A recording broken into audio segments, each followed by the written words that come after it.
Thundering down the highways and byways of rural America without any consideration for the casual road users, these are the Big Mutha Truckers.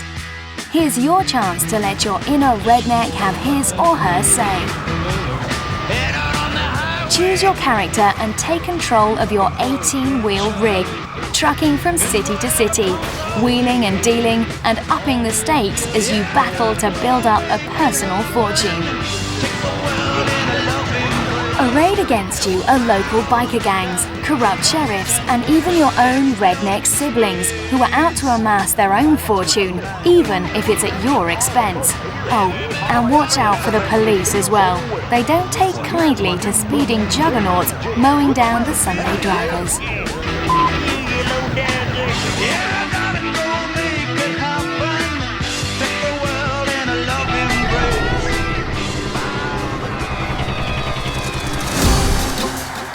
Yes, it's time for another annual Madden update, and Madden NFL 2003 is just the thing for all you hardcore American football fans.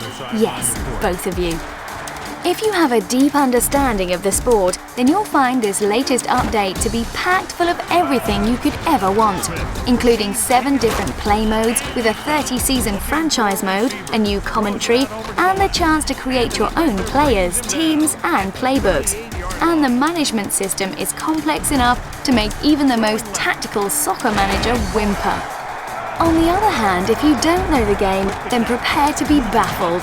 Fortunately, EA has taken sympathy on those who missed out on the American upbringing, including an easy mode that helps you choose plays, assists with your filed actions, and turns off penalties and the clock so that you can pause the game and take as long as you need to decide what you're going to do next. They think of everything. Number 31 will return this one.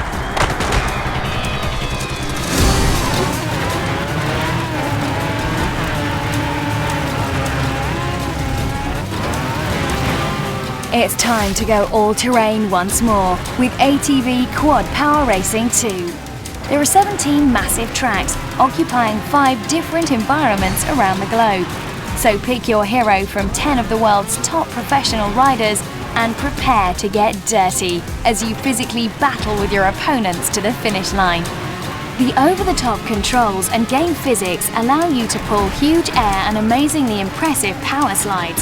And with more than 20 freestyle tricks to let you express your wild side while tearing up the competition, there's no chance of a boring ride. Add to that a bundle of multiplayer modes and we're in for some real 4x4 fun.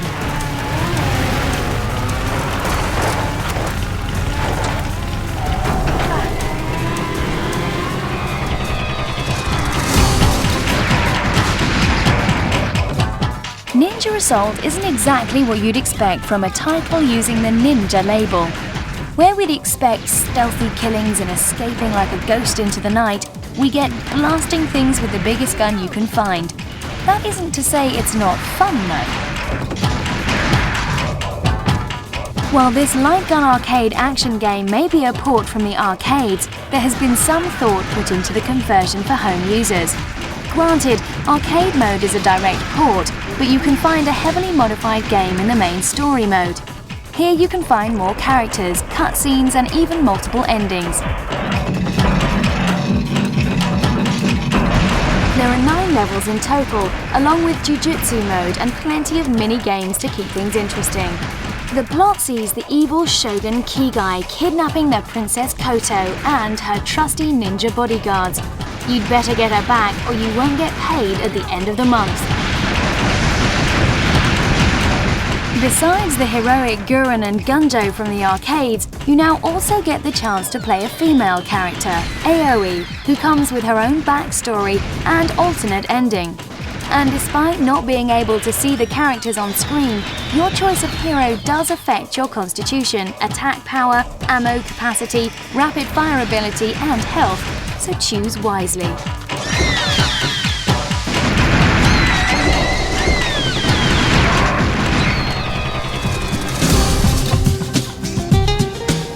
If you want to see some awesome water effects and tricking that would make Tony Hawk blush, then Kelly Slater's Pro Surfer is the game for you. Interaction with the wave is more realistic than we've seen in any previous surfing game, and the whole experience is extremely fast and marvelously fluid. You can ride down the curl of a wave, duck your head into it, actually break through the curling lip, and enter into the barrel forcefully. You can shred, rail and slide all over the surface, with fakies and grinds all the way. The whole wave is interactive, so you can create, combo and gyrate like never before. Kelly Slater's Pro Surfer has more impressive stunts than any skating game, along with spectacular water effects and a great sensation of speed. It's definitely time to get wet and wild.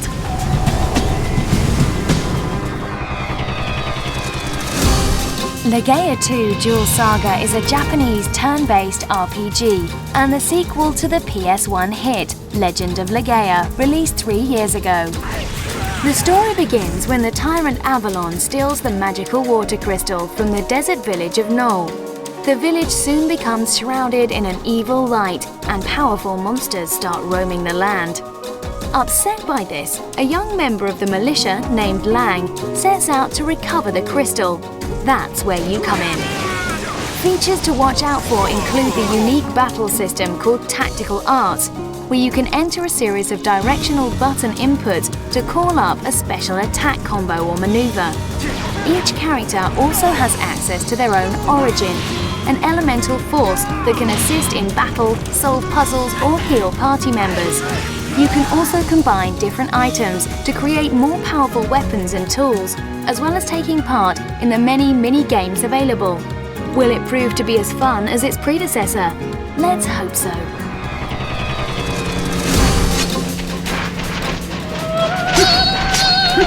Way of the Samurai is an action-packed sword-fighting adventure from Acquire, the original developer of the Tenchu series.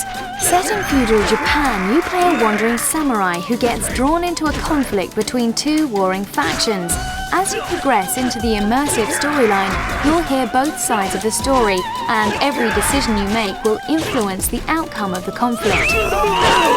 The sword-fighting aspect of the game starts you with just the basics of fighting, but as you progress you'll be able to collect up to 40 new swords, each representing a new fighting style and featuring their own unique attacks, making 200 different attacks in total. And combat isn't just hack and slash. Timing, blocking and balance all play equal roles in the art of the swordsmaster. As an extra incentive, progression through the game unlocks various features, including a head-to-head fighting mode for 1 or 2 players and a series of characters and weapons to use there. As if you needed any more reason to hack people up with a katana.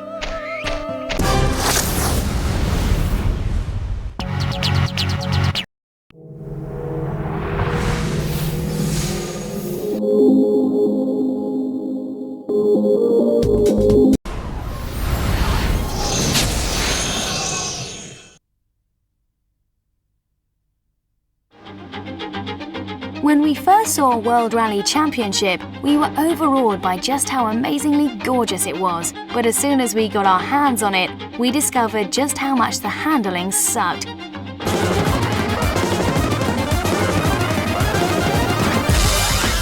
Since rally games live or die by their handling, this proved to be a bit of a problem.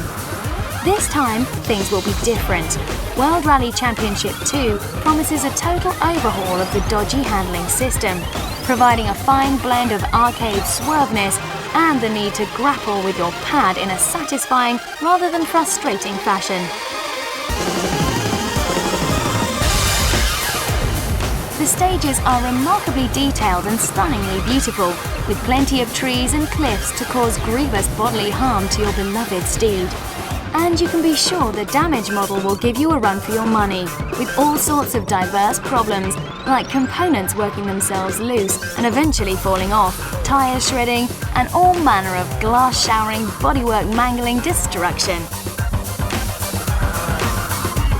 The question remains as to whether the handling corrections have solved all the problems, but if all goes well, then the only thing keeping World Rally Championship 2 from the podium is Colin McRae Rally 3. Gentlemen, start your engines.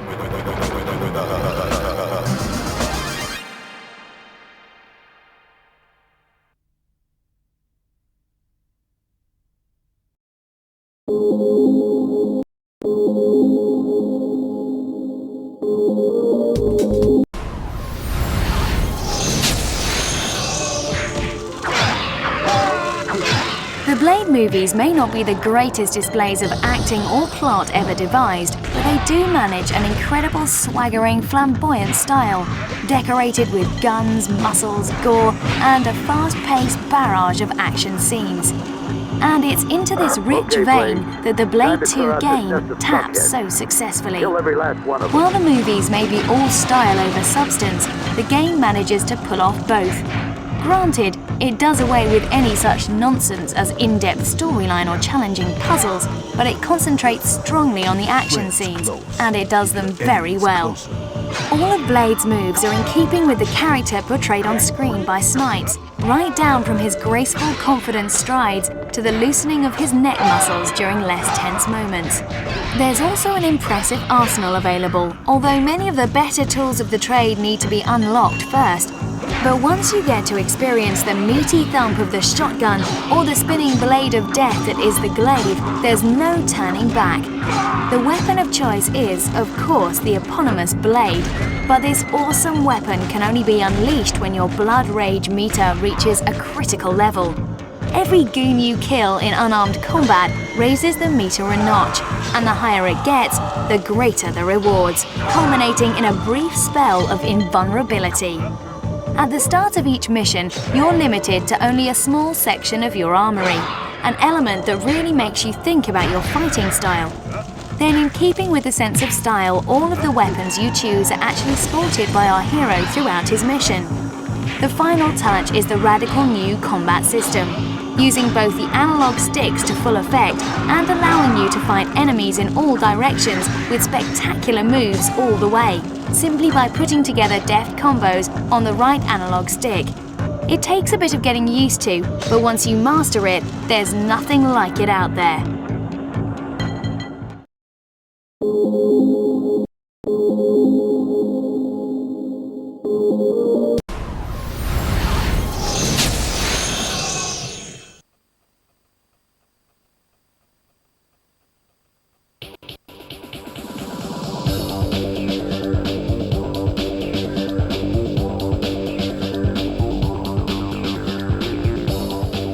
Every title in the Colin McRae Rally series has been a huge success, and the third outing, the first on PS2, looks set to topple the lot.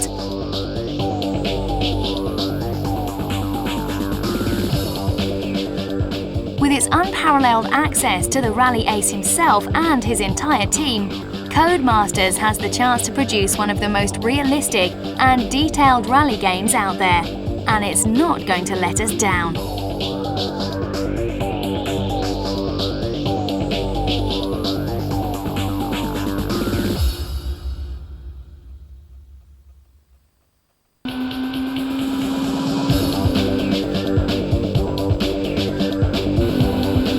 As is now apparently the trend, and in keeping with Codemasters' other big racing title, Toka Race Driver, the main mode now focuses on the driver rather than the cars. So here's your chance to find out what it's like being Colin McRae. You now get to experience the entire event, as well as the rallying, starting out from the fully modelled, authentic service areas with their fully animated teams of mechanics, and drive up to your start position, watching the car ahead make its start in front of you. But don't worry, you do get to see other aspects of the event other than just Colin's.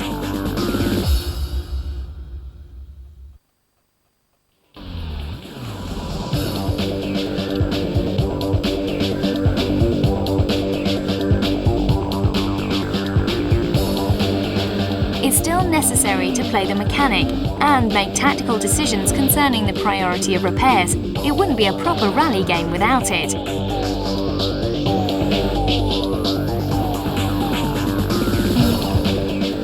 There are 8 countries to rally through, each with 2 environments and 3 stages per environment.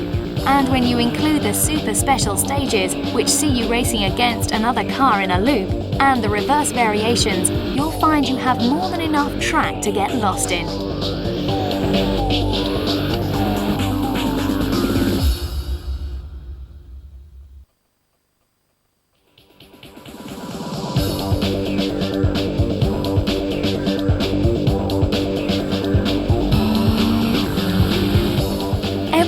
tuned to be as fun as possible, with authenticity oozing out of every pore, but not getting in the way. But will it be better than V-Rally? For that matter, will it be better than its predecessor? You'll just have to wait and see.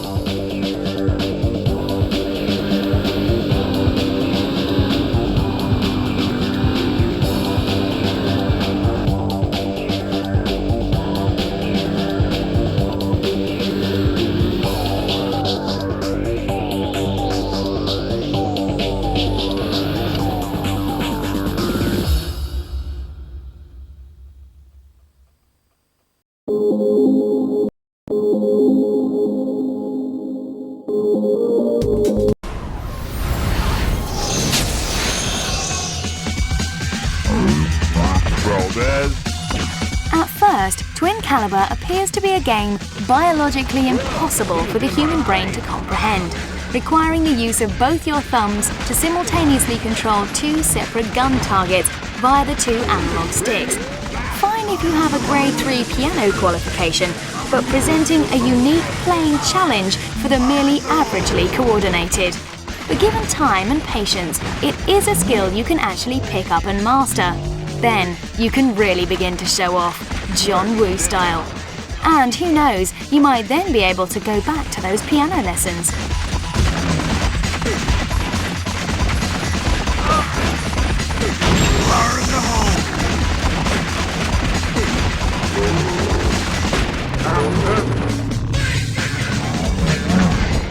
The plot sees a good sheriff and a bad prisoner forced to team up to survive the zombie onslaught.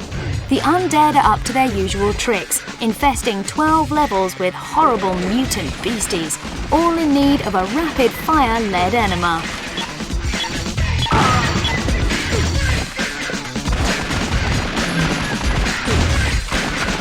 Whoa, he was in my face.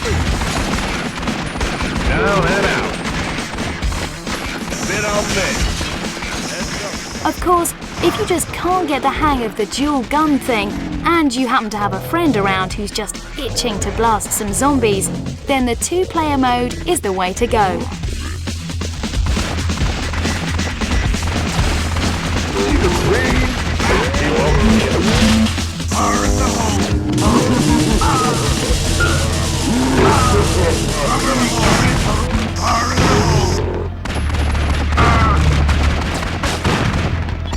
Both characters operate on screen together, each with their own separate laser sight to highlight their intended victim. And if things begin to look a bit grim, then it's an easy move to step in and help out your beleaguered comrade. It looks cool, it is cool, but is it going to be playable? We think it may well be worth making the effort.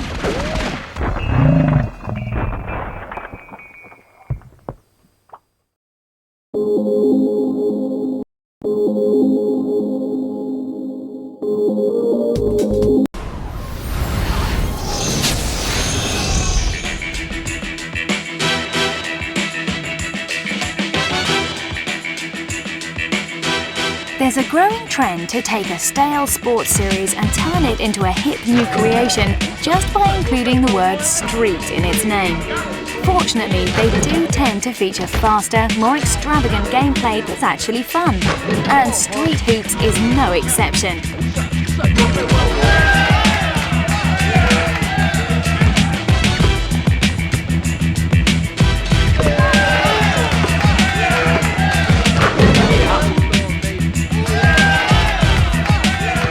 The Street label may well conjure images of litter-filled alleys and other scenes of urban decay, but this is anything but. Here the focus is on fast, stylish action, without the anal simulation baggage that bogs down so many normal games. Perfect for those who just want to look good without needing to know the formal strategies back to front.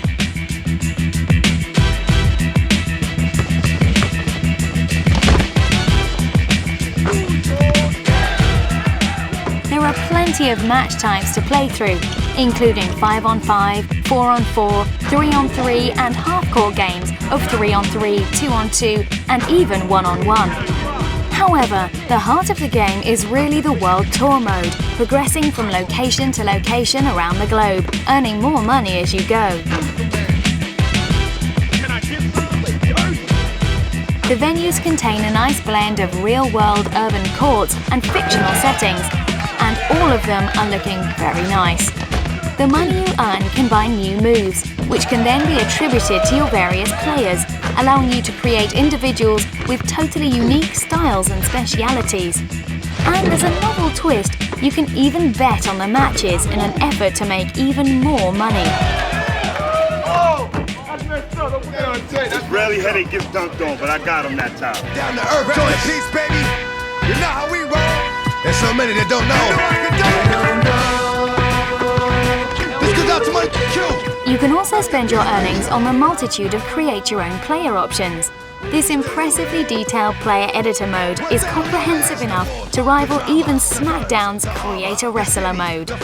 With the emphasis firmly on extravagant fun and flamboyant style, this promises to be a great game for basketball amateurs and those who just feel the need to look cool shooting hoops alike. Too often, the problems, the things we use to solve them. Yonkers, the Bronx, Brooklyn, Harlem. What we seeing is the streets. What we seeing is the streets. Dead end, dead end, dead end, dead end, dead end.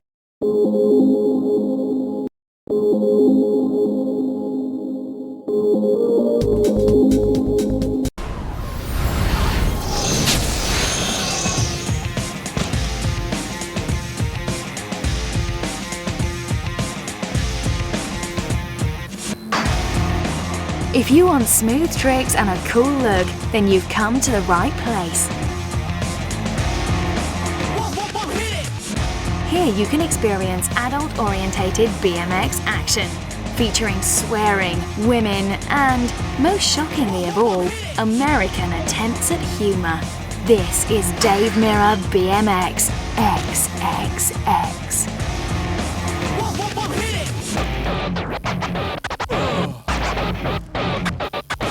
Unsurprisingly, this title shares a lot in common with Hoffman Pro BMX 2 and the Tony Hawk series. So what makes this one stand out?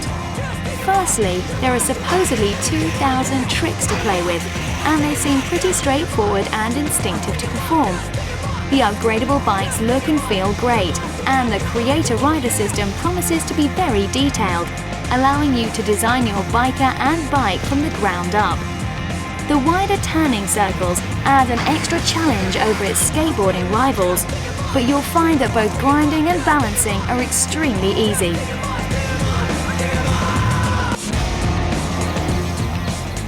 So far so good, but what's with the XXX in the title? The press release makes claims of interacting with hot chicks and all new female riders, each with realistic physics for their hair, body and clothes. But that's nothing you couldn't find on a summer day in the park. No, the only example of anything approaching XXX content we found was in the Mulani downtown area, and the boys searched pretty hard. Here there's a seedy strip club where you can hand over increasingly large amounts of collected coinage in return for increasingly erotic movies. How far does it go? We don't know. Our preview code crashed after the boys made too many visits, so you'll have to wait for the review version to find out.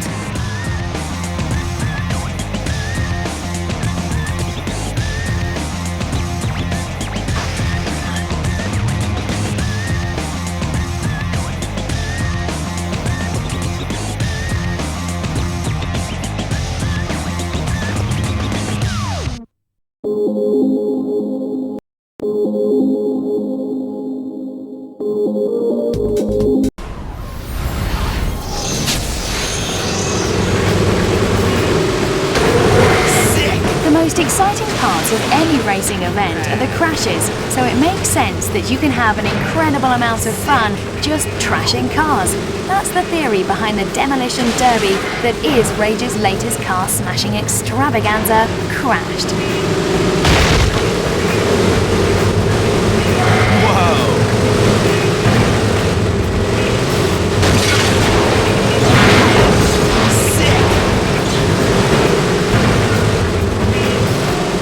career begins with one car from each of the 3 main categories.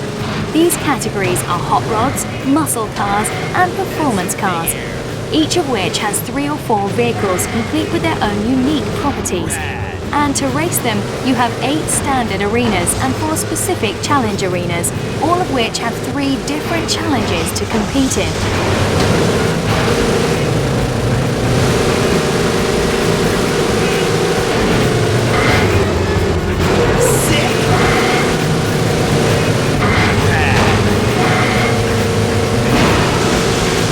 Of the cars, hot rods are the big, old American iron, built for combat rather than speed. On the other hand, performance cars are sleek, shiny, smooth and lovely, all speed and handling. Then for the conservative types, there are muscle cars, which provide a balanced middle ground and jack of all trades.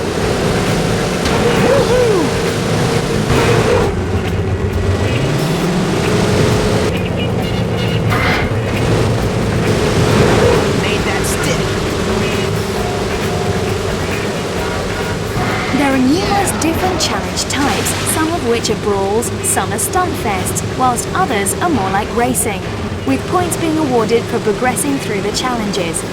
The other sources of points come from the wrecking and stunts. You can earn rewards for aggressive driving, inflicting damage and stylish maneuvers, while you can score especially big for crowd pleasers like spinning, rolling or crushing cars, or even better, get airborne and try some stunts.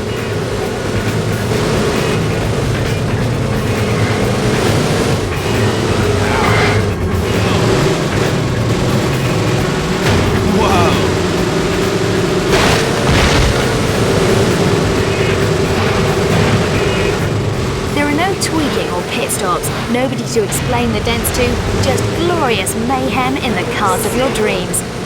Is sheer carnage enough to make a game? Wait for the review and find out.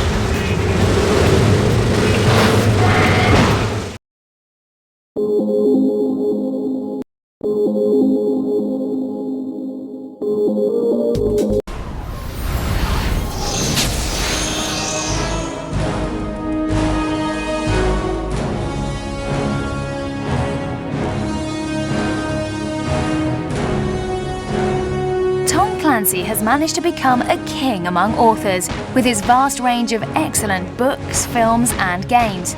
Now Ghost Recon promises to become the jewel in his crown, with its spectacular display of team tactics on large-scale battlefields and an AI so impressive you could probably leave it to finish the game by itself.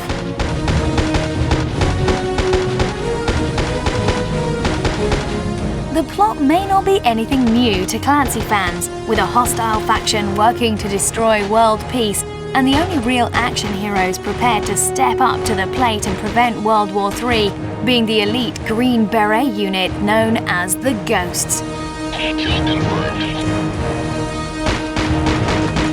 With the ultra-realistic combat meaning a single shot to the head can bring a sudden and miserable end to your mission, you may be mistaken for thinking that they're called the Ghosts because they spend so much of their time dead.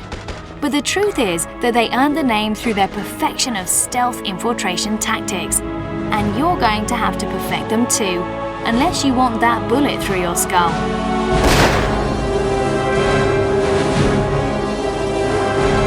Before the mission begins, you get the chance to plan out some tactics, splitting up your team of 6, sending them around the map by placing various waypoints for them to follow and giving them instructions on how to respond to enemy sightings.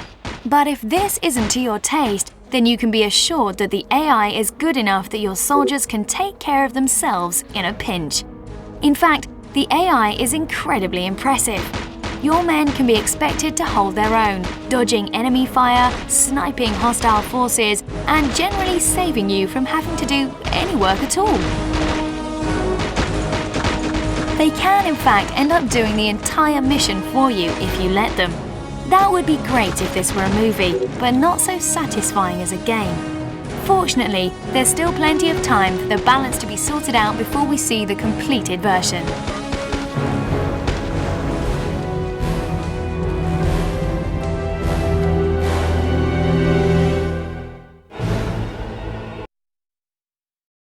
The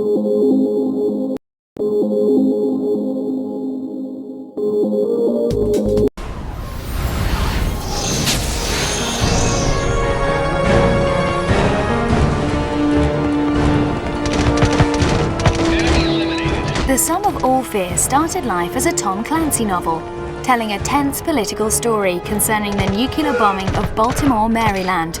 From there it leapt onto the big screen, before inevitably arriving in the form of a tactical first-person shooter.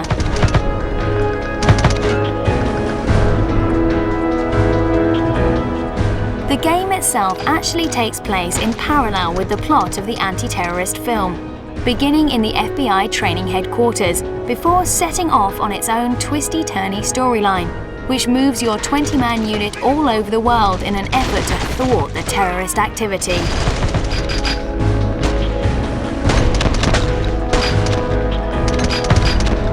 Your 3-man commando team will face 11 missions in all, covering locations ranging from prisons, warehouses and banks, to classy mansions and gloomy diamond mines. The objectives are pretty straightforward, such as infiltrating enemy hideouts and rescuing hostages.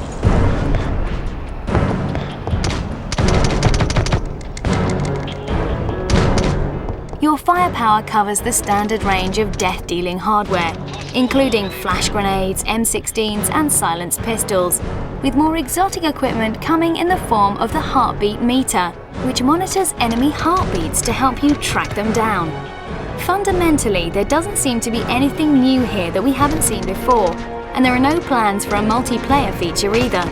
But despite being a kind of scaled-down version of Rainbow Six, it still makes a good introduction to the genre for anyone who hasn't played a tactical FPS before.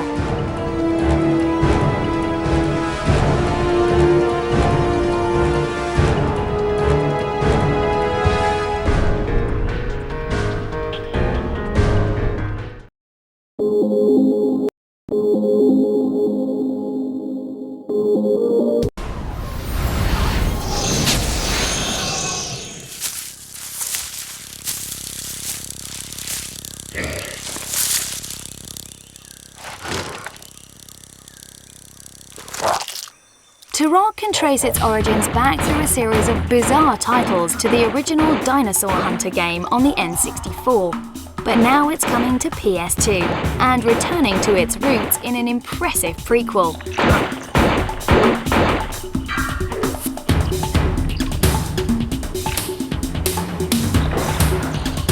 Our Native American hero, Tal Ced, manages to get sucked through a rift during a fight, landing in the Lost Lands, the place where dinosaurs still rule. Here the people of the river village nurture him back to health, before recruiting him into a cause against the sinister Lord Tyrannus and his reptilian hordes.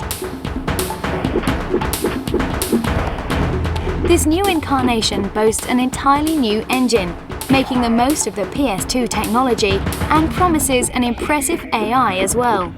The gameplay includes both stealth and action aspects, and even the chance to ride on the back of various dino beasties.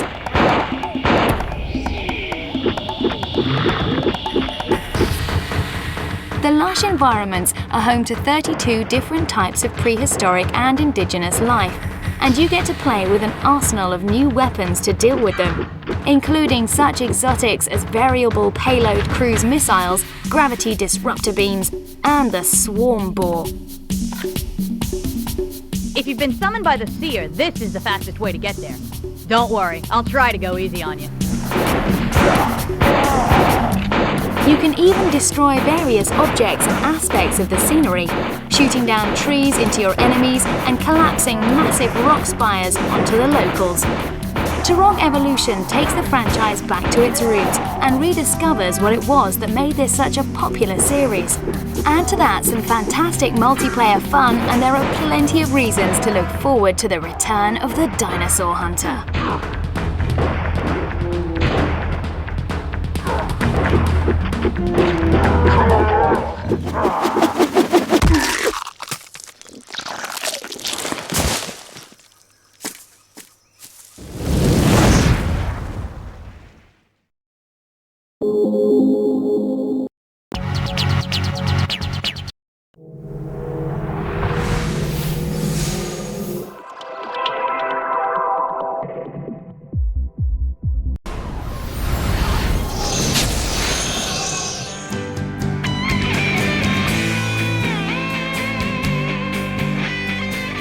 When Saga used the word challenge when naming Ferrari F355 Challenge, it wasn't kidding. You'll need precision timing, perfect track recall, and more than a little luck to ace one of these courses. But is that really the appeal of driving a Ferrari?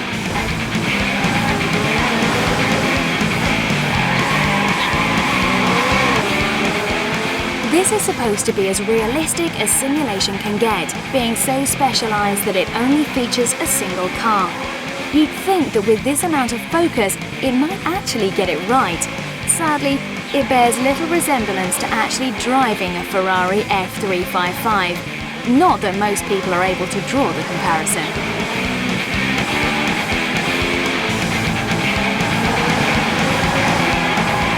The handling is comfortable when sweeping around the track at high speeds, but when you're moving slowly, the car still reacts as if it's under great strain. Since this has previously spent many years as an arcade game, then as a Dreamcast title, we might have hoped for some improvements. However, things still seem to be stuck in the 90s. The championship begins by choosing what colour your car's going to be. Since there's only one car, this is about as personalised as you're going to get.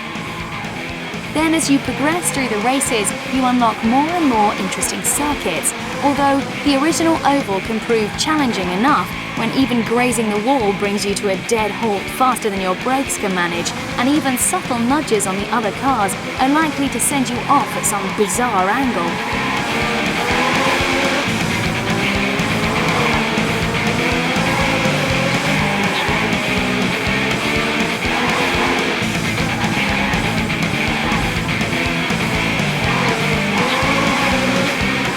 This is definitely a game for the hardcore sim player, although not so much for Ferrari fans.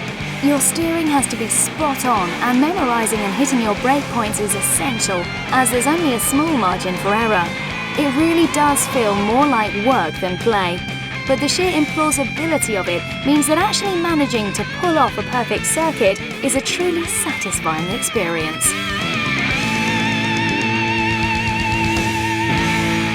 Ferrari F355 Challenge.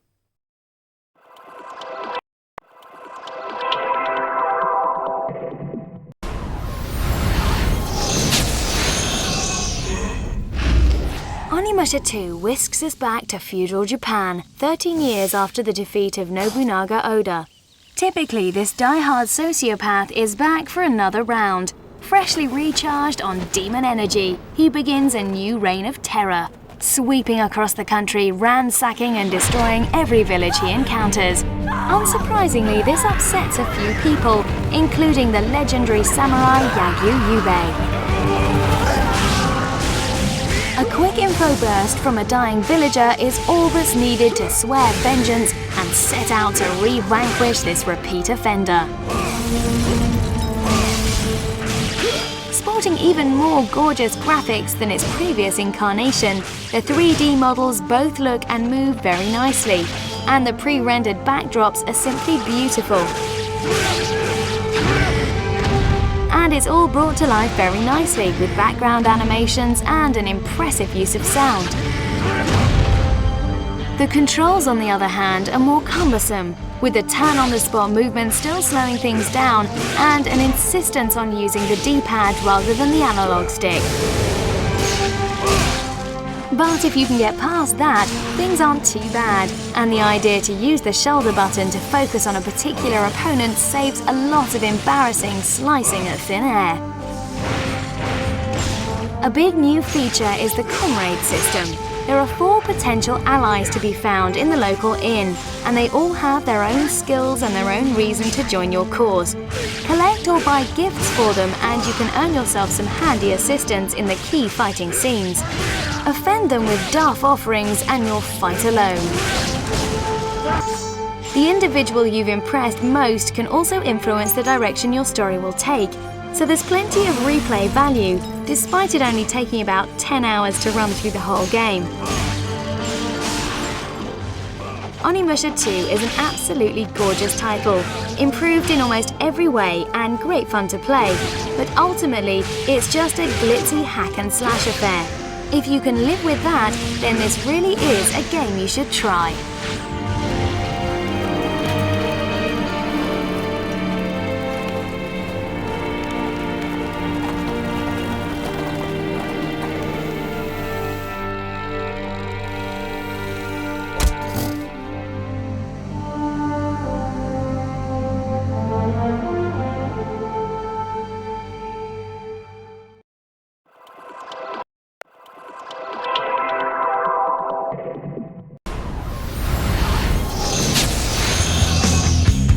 Despite receiving a cool reception when we first got our hands on this arcade racing title, Need for Speed Hot Pursuit 2 has managed to grow on us.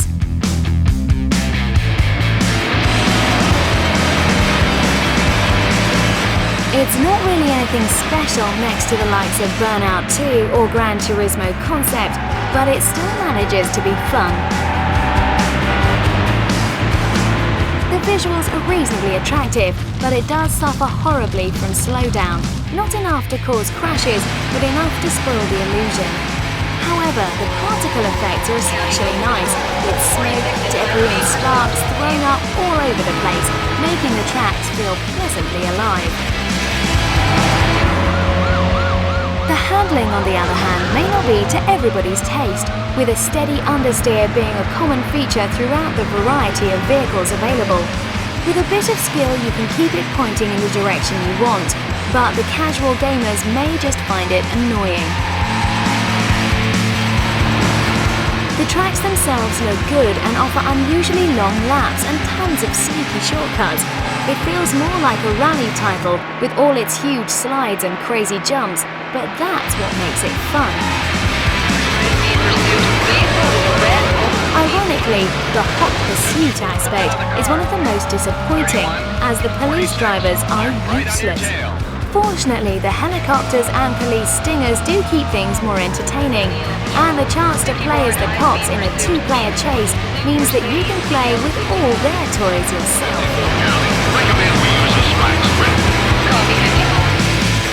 There's nothing really original here, but the over-the-top rally-style driving, open roads and recognizable cars still manage to make it entertaining.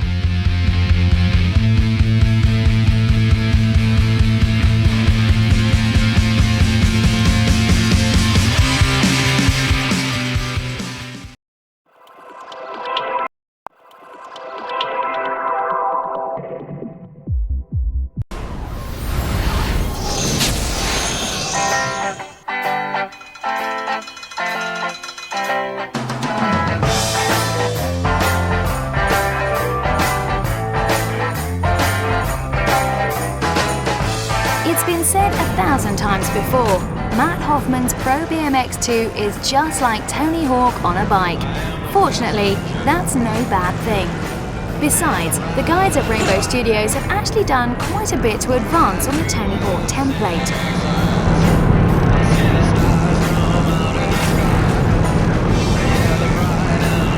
Progress through the various levels is less linear here. Complete enough challenges to earn enough credits, and you can choose your next US venue from a number of branching paths.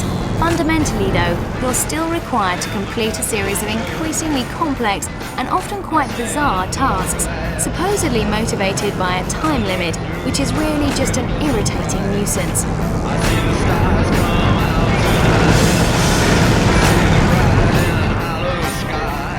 Skateboarding aficionados might also find trading in their trusty board for a bike a little disconcerting, with its extra weight and wider turning circles, not to mention the challenge of getting the thing facing in the right direction as you come into land from your latest bout of aerobatics.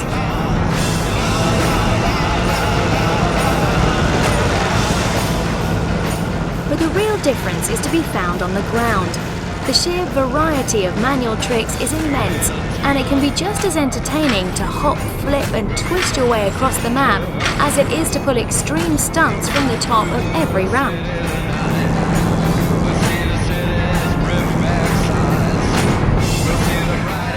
All the tricks look spectacular and all the levels look great as well. They're also much larger than their rivals, packed with plenty of cool stuff going on and loads of secrets to unlock. And if you can't find a level you like, then you can always make your own with the fantastic level editor.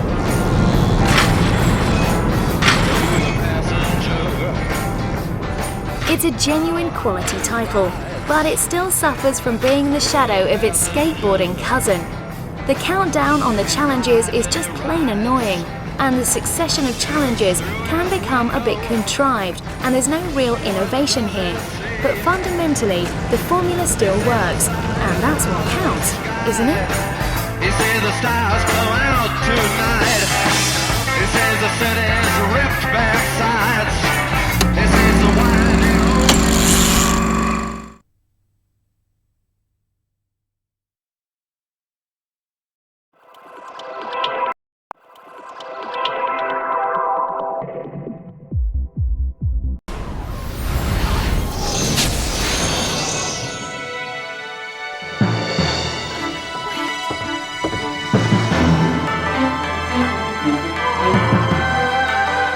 superstition says that a camera is capable of stealing a person's soul, so you can imagine how devastating that might be to a spirit. Project Zero takes this idea and weaves an impressively effective ghost story around it. You play Miku Hinusaki, a young girl sensitive to psychic phenomena, searching for her lost brother, Mafuyu. Last seen entering a haunted mansion after a horror author and his team disappeared there some time previously.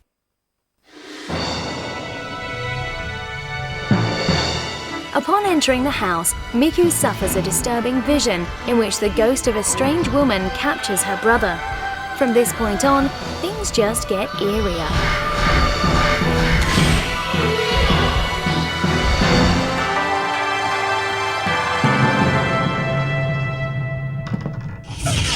Despite the dire warnings of dark rituals and dismembered sacrifices, the dauntless Miku heads inside and finds herself in an impressively atmospheric mansion, packed full of ghostly goings-on and facing an enthralling storyline told in a series of spooky black and white cutscenes.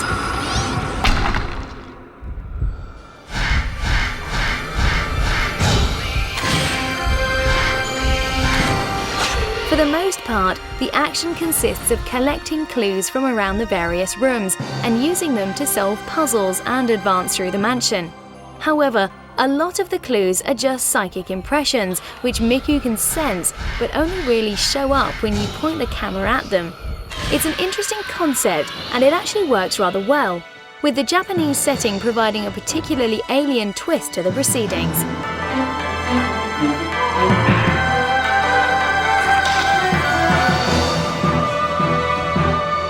Of course, the other things the camera shows up are the ghosts.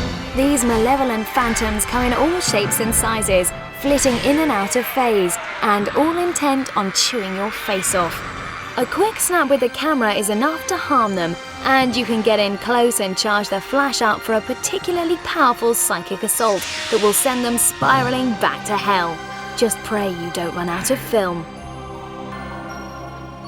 It's a novel twist on the survival horror genre, and the smooth control system, intense and disturbing storyline, and drama-filled encounters create a wonderful atmosphere, doing an impressive job of scaring you silly.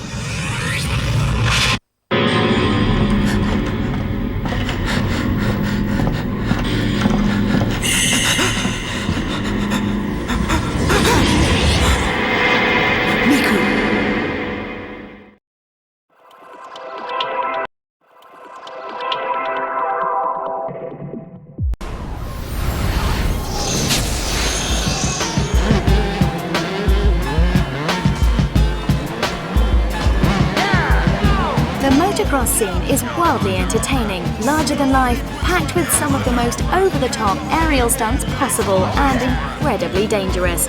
And MX Superfly does a fantastic job of bringing it all to your PS2. Except that playing games is rarely incredibly dangerous. I think it's time to get the zap board. The rap lord is getting more to restore the missing parts for all y'all skippered and starch. You know the pictorial symbol, portable nimble brainwaves. There are over 20 interesting and well-designed courses recreating all the thrills and skills of the sport, and a selection of real-world motocross superstars, although the differences between them seems to be purely superficial. There are two career modes, one focusing on dirt track racing and the other challenging you to a life of freestyle tricking.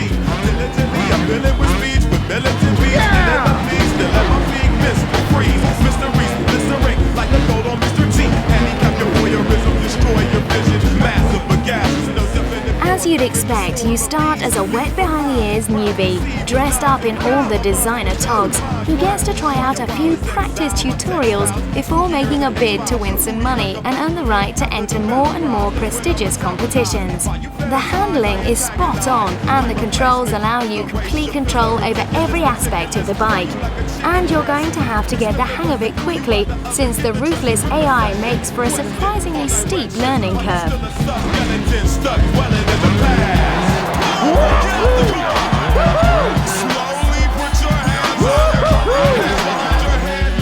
The tricks are plentiful and well designed, although the more complex maneuvers can require quite a sequence of button presses. It makes for quite a challenge, putting the stunts together while manhandling your bike into landing position.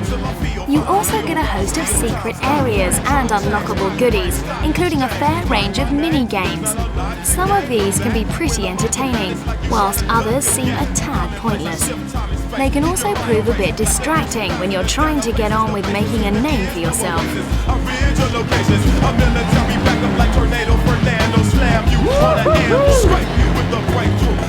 In general, this is a surprisingly skillful motocross game that offers plenty of tricks and tracks, truly challenging gameplay, and handling that feels just right. How could any fan of two-wheeled motor vehicles possibly complain at that?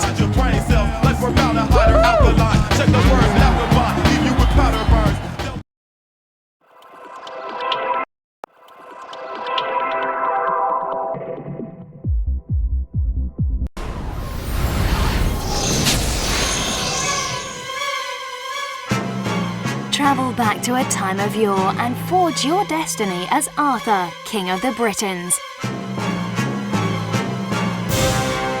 Legion, the legend of Excalibur, basks in the rich milieu of the Arthurian mythos, a time of swords and sorcery, knights and dragons, Merlin and Galahad. But for the most part, this means running around medieval scenery and stabbing things. As Arthur, it's your job to find Excalibur, recruit a band of loyal knights, and then open a can of whoop-ass on your dear sister Morgan Le Fay, who's up to her old tricks and generally causing trouble.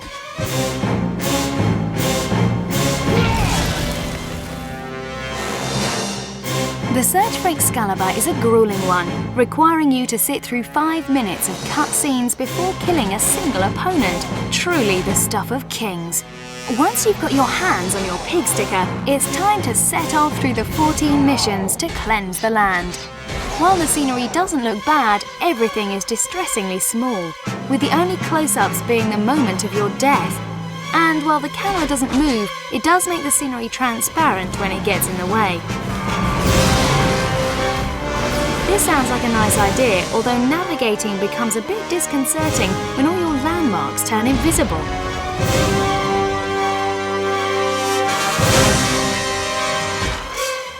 While the group management and so-called RPG elements can be quite interesting, for the most part, this is simple hack and slash all the way, which can become a little tiresome after a while. You'll probably have more fun with one of the Lord of the Rings games, unless you're really into the Arthurian setting, or just fancy getting another close-up on Morgan Le Fay. Legion, the legend of Excalibur.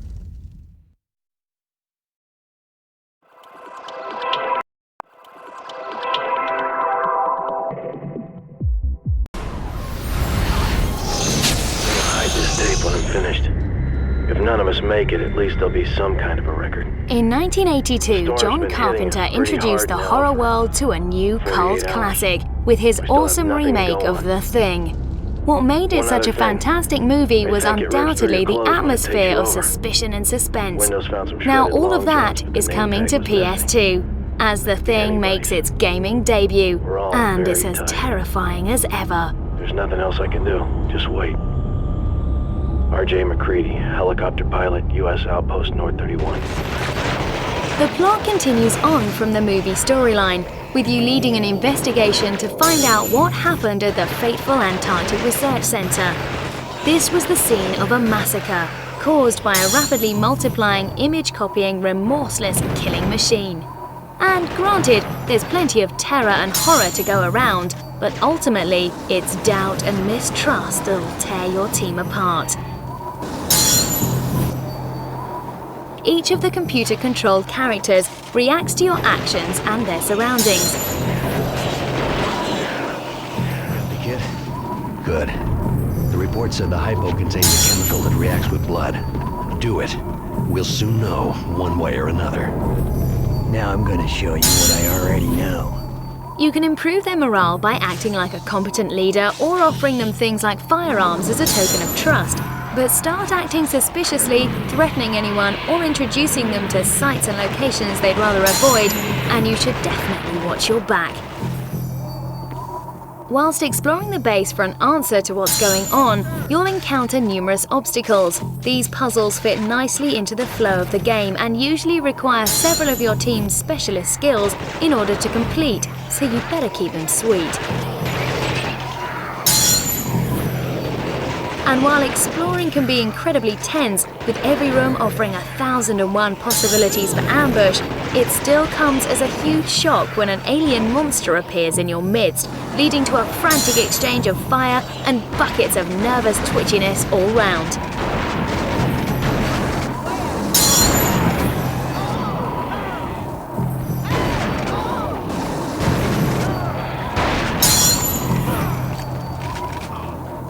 If you want to know what it's really like to be alone in a crowd, then this is the game for you.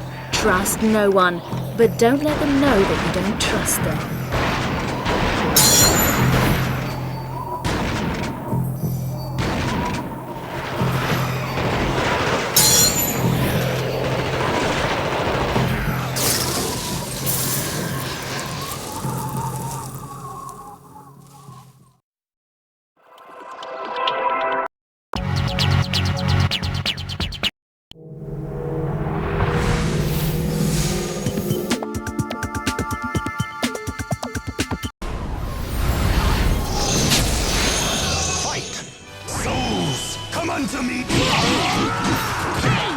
Calibur made a huge impression when it first appeared on the Dreamcast console, quickly becoming one of the favourite fighting games of the day.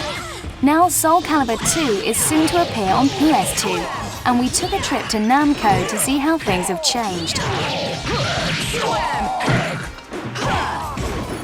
The first things to hit you are the deep and detailed graphics. The visuals are very reminiscent of the original, but smoother and crisper in every aspect. The arenas are still not interactive, but you can now fight within a perimeter wall, giving you a whole new range of pinning moves. Of course, it's the characters that are at the heart of the game, and the majority of the old favourites are back. And for the most part, they're all sporting very familiar move lists, except for a few tweaks and some fancy new stunts to spice things up. Only two of the original characters have changed, those being Huang and Sophie Xia, both of whom had stories preventing them from making a comeback. Instead, they're replaced by their close equivalents, Yung Sheng and Cassandra, who bear striking resemblance to their predecessors and even possess very similar move lists. The two completely new characters are Raphael, a European swordsman with a quick and graceful style, although still more heavy-handed than the girls, and Tamlin, a female Asian fighter sporting dual blades. Believe in yourself. The gameplay itself is very similar to the Dreamcast version, although it does come across as a little bit faster, although not to the extent of upsetting the game balance. You may, however, find that you have to reconsider some of your combo styles, although you'll soon get the hang of it. The controls stick with the original 4-button system, covering high attack, low attack, kick and guard block, and many of the character combos are identical to those seen in the original game, which means that fans should have no trouble getting back into their old characters. So overall, nothing too much has changed. It's a bit smoother, a bit faster, and features 4 new characters and ringside walling. It's not a huge leap from the original, but since that was so far ahead of its time, it still leaves this one in good shape. It just may not be as innovative as we'd have liked, but don't expect that to stop us playing it.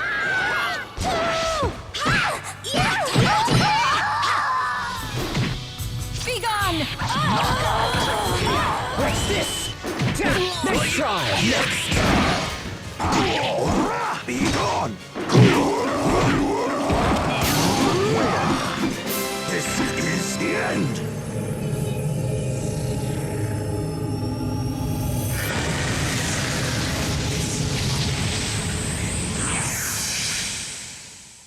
Soul Calibur 2.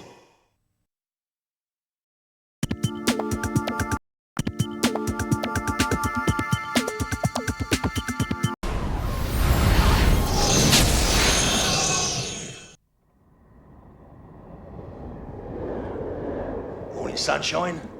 Good to see you again. Do you sleep well? You look a little drowsy. Grievous, bring the boy around. I want his undivided attention. Where's my son? Patience, Mark, my boy. All in good time. Set in London and featuring shocking amounts of violence and more swearing than we've ever heard in a video game, The Getaway is one title certainly deserving of its 18 certificate. You take on the role of Mark Hammond, who has the misfortune to see his wife killed and his child kidnapped. One frantic car chase later, and you soon find yourself performing unsavory missions to find those who have your kid hostage. The gameplay follows this format all the way through. First, you get a surprisingly watchable cutscene explaining the situation, which flows seamlessly into the next action section, before moving smoothly into the next clip. The whole lot merges together into one long interactive movie, and a very good job of it the developer's done too.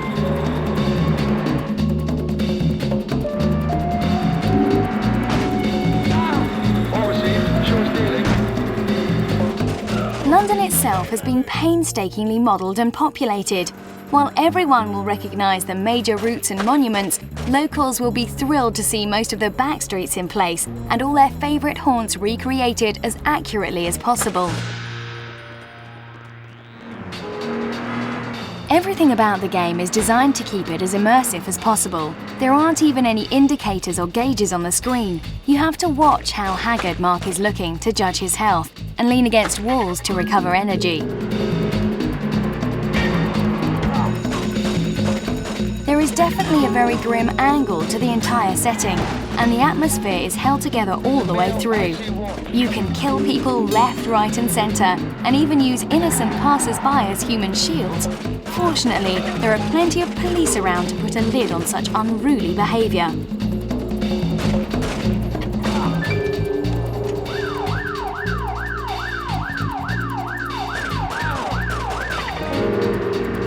It looks good with a superb level of detail.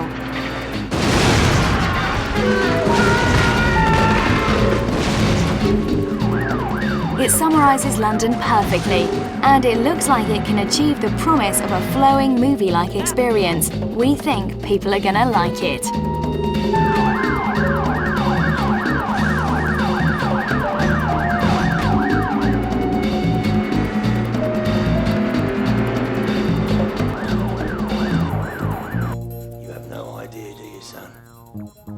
Ready for the old people's home.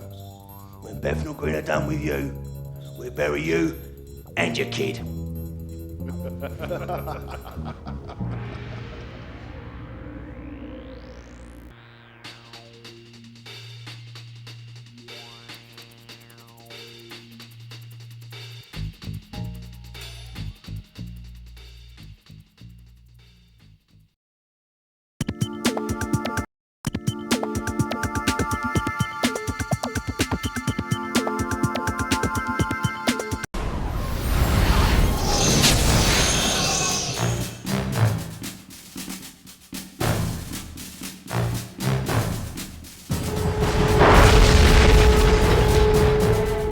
Raction 2 moves the focus from Mars to Earth 5 years after the Martian Rebellion featured in the original game.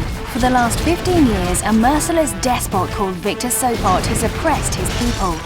And now a demolitions expert from his special forces has been pushed too far. Take him out! Alias and his 5 squad mates have decided that it's time to end the bloodshed and bring peace to the people under Sopot's ruthless dictatorship. Your team consists of 6 men, with Alias under your control, and the other 5 acting autonomously with their own particular skills that can be applied to individual missions throughout the game. And to keep your men in business, there are 4 vehicles to play with, including the tank, submarine, and the gorgeous hoverflyer, along with 14 weapons, ranging from dual-wielded pistols through to grenade launchers, sniper rifles, and rail drivers.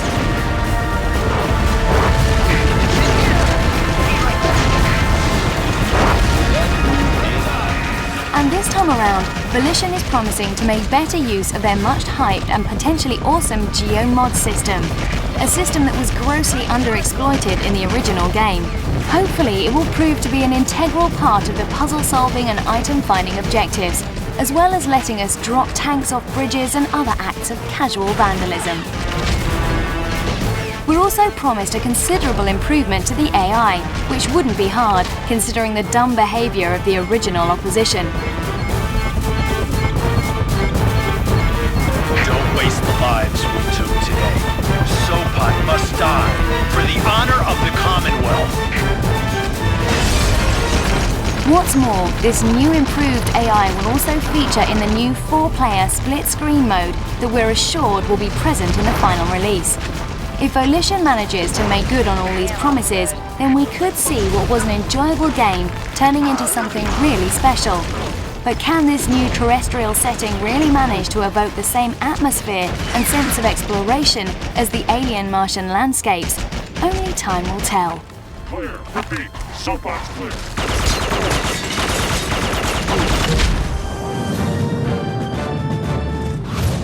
Red Faction 2.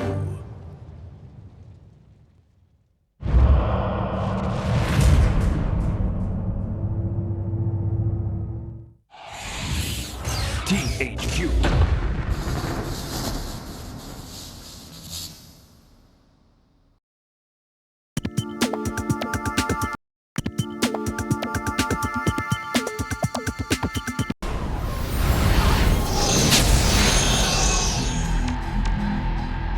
Inspired by the best racing scenes from the movies, Burnout 2 Point of Impact is all about cars, speed, and crashes.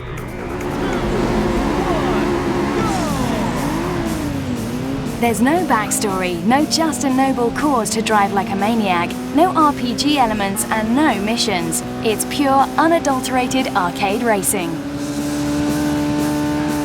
But even then, some people just don't get it. They seem confused by the lack of explanation. It's simple. Just get out there and have fun.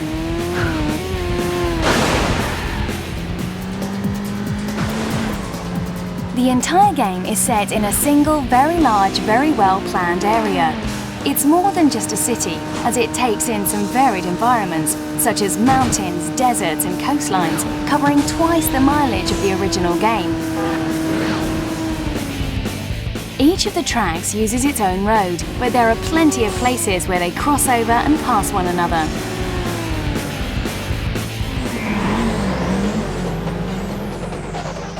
The tracks include 4 point-to-point races, as well as the main circuits, and although these appear in numerous guises, they're mainly for use in the new Pursuit mode. This places you in the role of the cops, chasing down those reckless speed freaks and putting them where they belong, underground usually.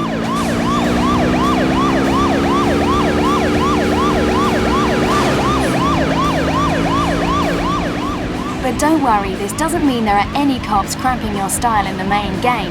Being arrested is no fun, and that sort of thing can safely be left to games like Need for Speed.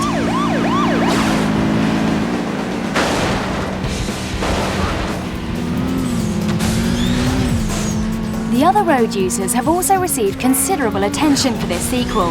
They're happily going about their business, driving at various speeds, overtaking one another, and generally being scared witless by some rocket-powered loony coming straight at them in a tricked-up roadster.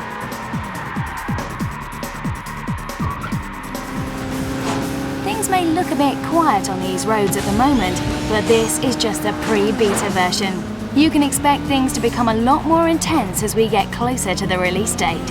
And to make sure those loonies really are rocket-powered, there's the boost bar. As before, you can charge the bar with various daredevil antics, such as driving into oncoming traffic, near misses, and getting airborne. When the bar limits and bursts into flames, it's your cue to hit the turbo boost. Now that's what driving should be all about.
Why did they bring you out of retirement then? I can't tell you how happy I am that you were alive after all.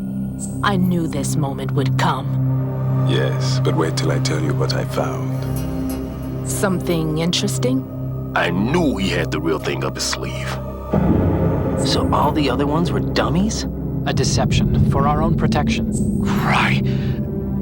It was a cover-up all along. That's all there is to it.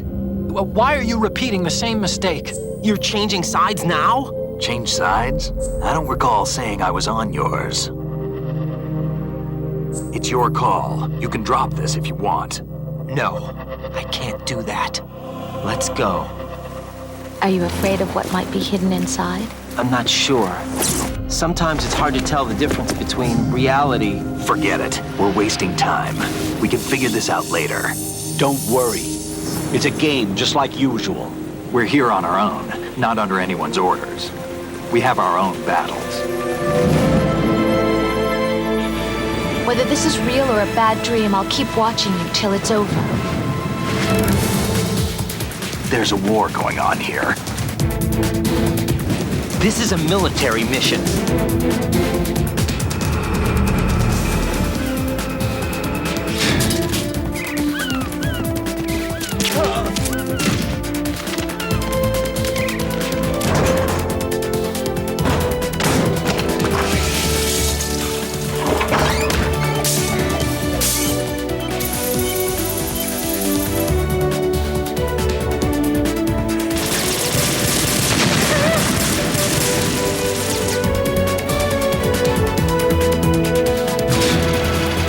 Experience? I've had extensive training, the kind that's indistinguishable from the real thing.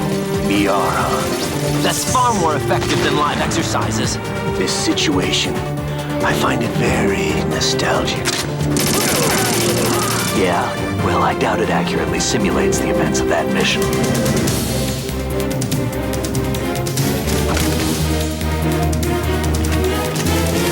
Freeze. But nothing seems real. There's no such thing as miracles or the supernatural, only cutting-edge technology. It's like being in a nightmare you can't wake up from. Jack, snap out of it. I'm not sure.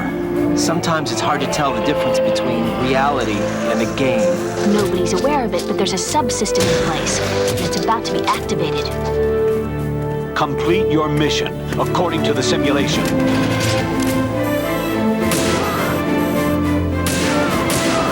What are you keeping from me? I am not keeping back anything. It's not as though I'm told all the facts either. We still need you to take care of a few things. This time, do not fail us.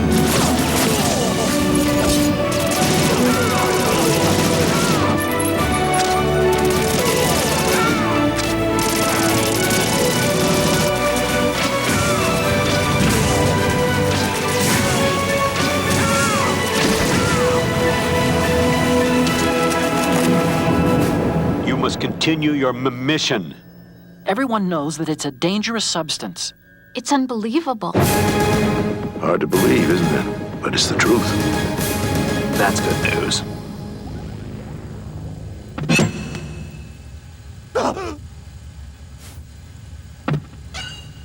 Is this according to simulation too? The lolly newly low.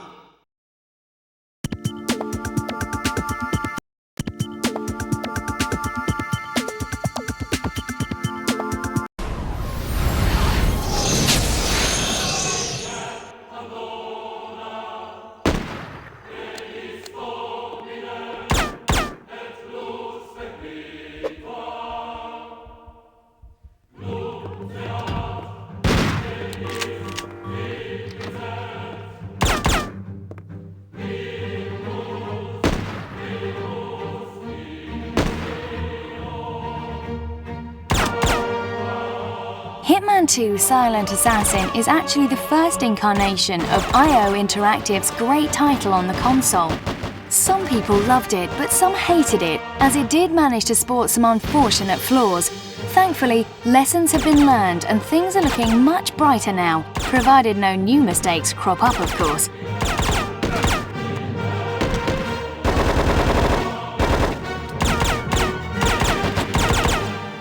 The concept is great, with you taking on the role of 47, a sharp, controlled and dispassionate assassination machine. You're not out there to kill everything that moves, you're just there to get the job done as efficiently as possible.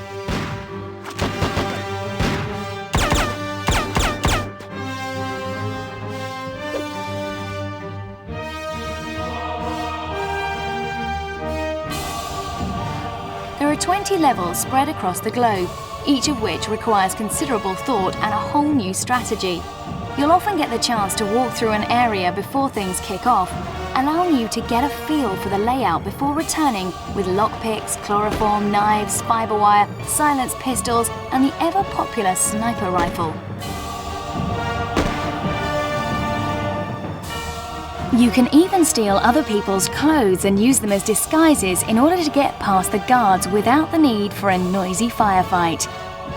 Several new features make things even more convenient than ever, such as the ability to switch between first and third person perspectives, the much sought after mid-mission save function, and the chance to keep any weaponry and equipment as you progress through the missions, rather than having to start each one from scratch. Of course, if you prefer to go out for the gung-ho option, there are plenty of high-caliber rapid-fire toys to choose from, but the opposition aren't going to take it lying down.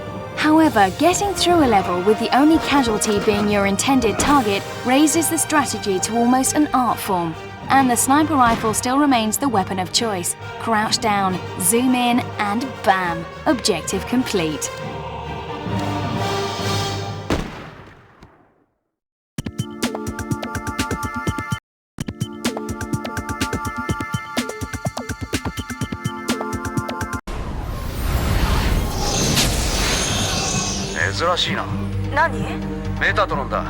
When Zone of the Enders made its debut, it created a lot of hype with its amazing graphical engine and impressive control system, but ended up crippling itself with poor mission design and a weak story. Will Zone of the Enders 2, the second runner, do better?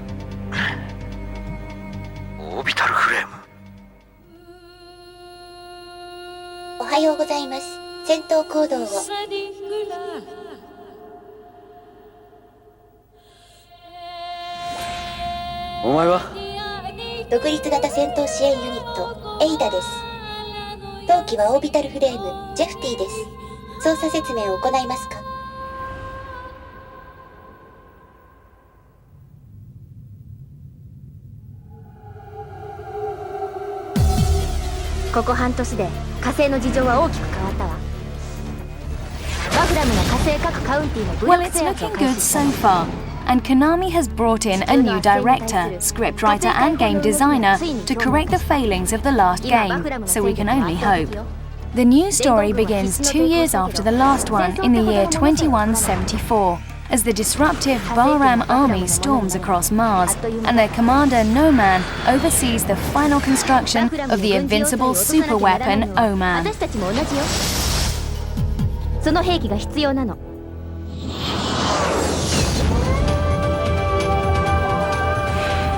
Once again, the only hope is the experimental Jehuti orbital frame. But this time, the giant robot has a new pilot, an ex-soldier named Dingo.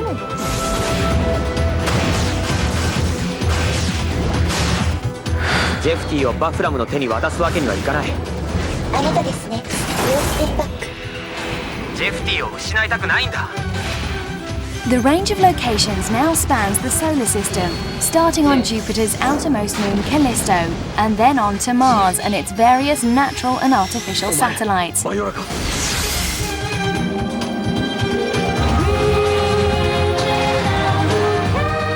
are 3 times as many bad guys, including transforming mecha and swarming squadrons made up of a dozen or more craft.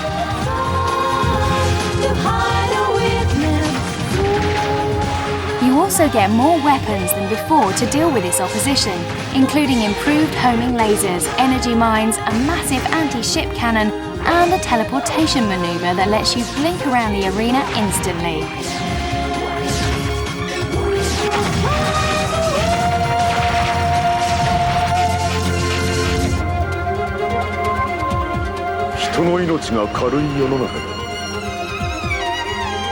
死んだはずの男が蘇る。アヌビスの一撃で何万もの人が死ぬ。強い者が生き残る。 The brawling options have also seen some serious upgrades. You now have the chance to throw your opponents about like a ragdoll, as well as dismembering the scenery and throwing that about to add to the destruction.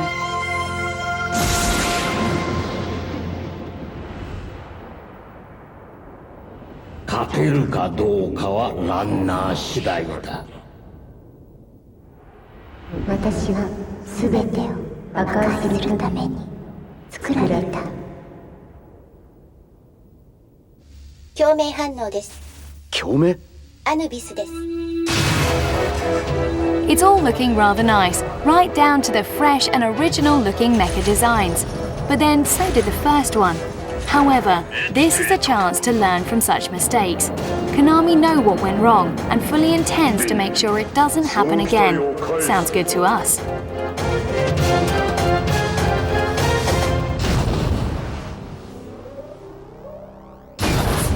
戻れリン、戻れ。お前は好きだ。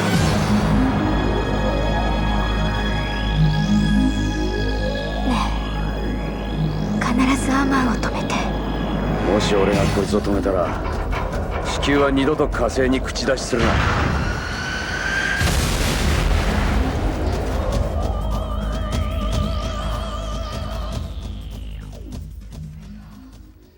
見ろ、これがメタトロンの石だ。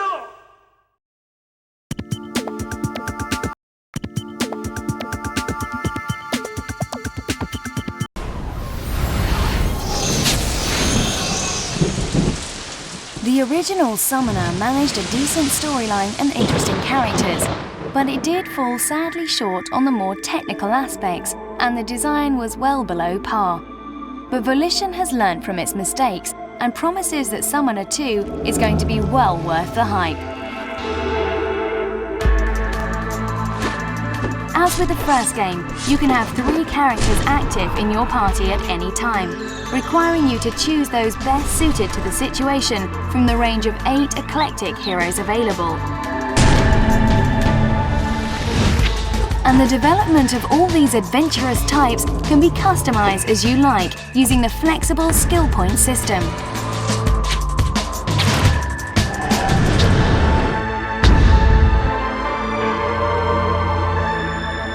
It's new, it's redesigned, and it's got a more detailed story and characters than before. But will it make up for the failings in the previous incarnation? Only time will tell.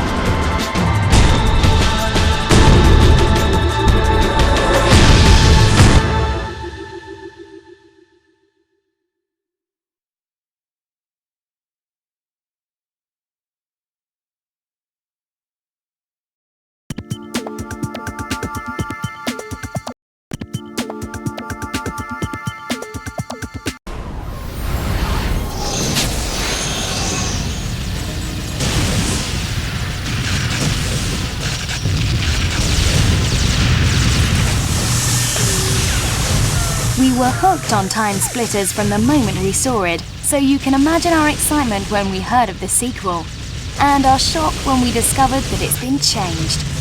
So what is it that's changed in Timesplitters 2? The most noticeable change is the damage system. It now takes a lot more effort to kill people. No longer will you dread the man with the shotgun. It is still possible to manage an instant kill with an assault shotgun at close range, but you'll have to get pretty close.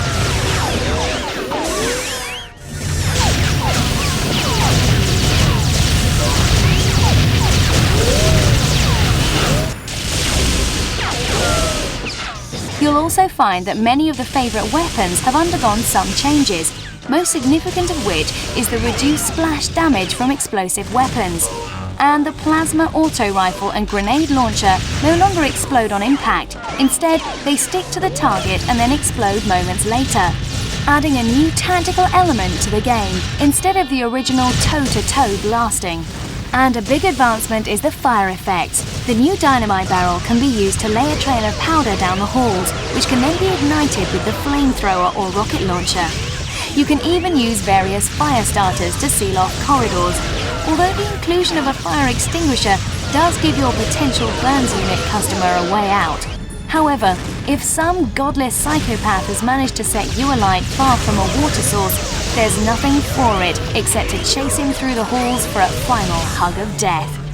Oh, and there's a single-player game as well. There are 10 missions packed full of challenges and subsections, and it's suddenly obvious how nice the scenery is when you have the whole screen to yourself. And thanks to the damage modifications, it's now that much harder to get yourself killed, which is always handy.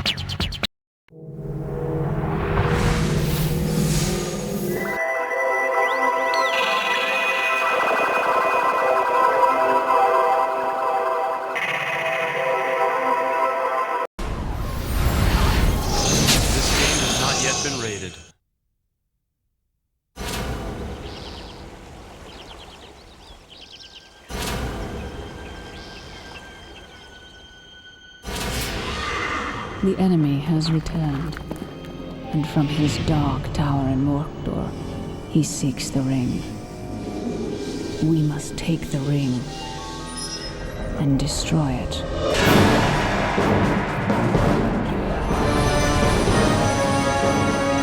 But who can bear to carry the ring? The powerful become as great a threat as Sauron. The weak would be destroyed. Who can survive the ring? I will take the ring, though I do not know the way.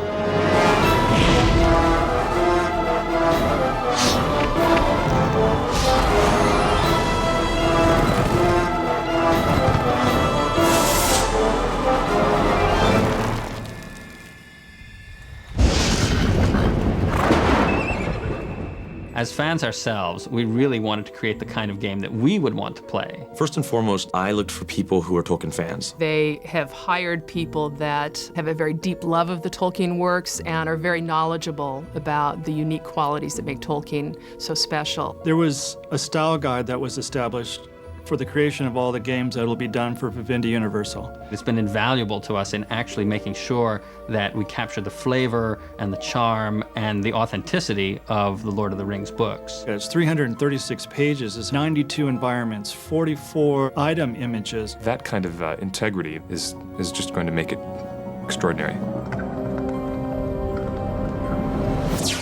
Some of the opportunities I think that game players are going to find in playing our game is the opportunity to explore portions of the novels that never made it to the screen. Everybody's favorite character, Tom Bombadil, who is one of the most misunderstood characters that Tolkien ever created in his legends, and we've never ever seen him. One of the things that we wanted to attack in this game is giving the player an opportunity to experience Tolkien's world from more than just one perspective. It's a wide open action-adventure game where you get to take the role of a wizard, of a ranger, of a hobbit. That triple gameplay is really going to add a lot of volume and depth to the way players experience the Tolkien world. When you look at the depth of gameplay, we are very loyal to the books, and we feel we really capture the spirit of what the original books were all about. It's actually a real direct inroad right into the book itself. The Fellowship of the Ring game is full of little surprises for Tolkien fans. We try to weave in aspects of the book that people might not expect to come out in gameplay. For gamers, it's heaven to be able to wander off. You know, they didn't go down that stairway, they went this way in the story, but we can go wherever we want. Millions and millions of people are now going to enjoy the story in a brand new way. And being able to bring our vision with such a talented group of people to life has really been sort of like a lifelong dream. We've never forgotten that at the core, this game has to be fun to play.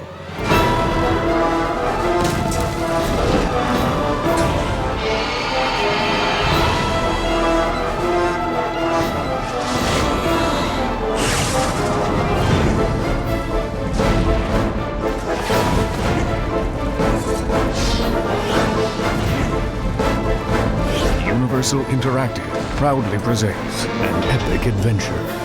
based on the literary works of J.R.R. Tolkien. The Fellowship of the Ring. Speak, friend, and enter.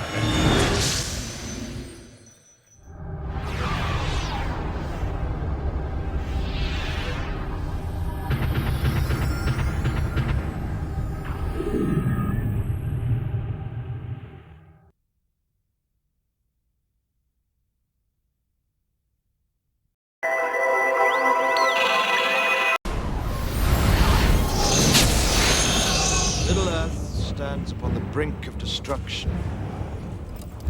You will unite or you will fall. It may look like a simple hack-and-slash fantasy fight game, but we think there's more to this one than most.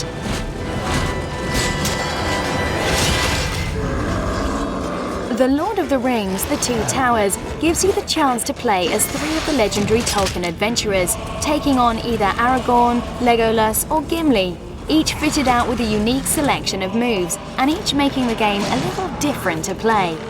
Axes, bows, swords, and your own hairy hands are your weapons as you slice through Middle-earth, killing anything that has a funny-looking face or is wearing black.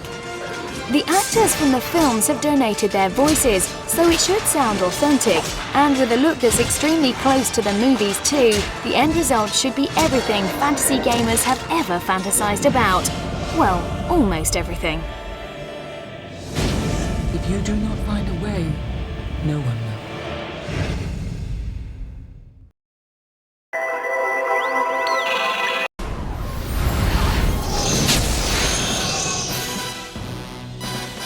Die Another Day, this season's new Bond movie, is out at the end of the year.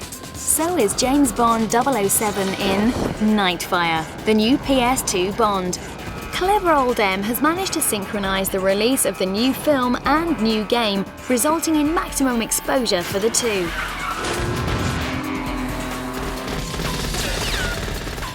Nightfire does not take place entirely at night, nor does it bear any resemblance to the new film. Instead, as with Agent Under Fire, the new game offers a Bond-inspired collection of levels and moments culled from spying history.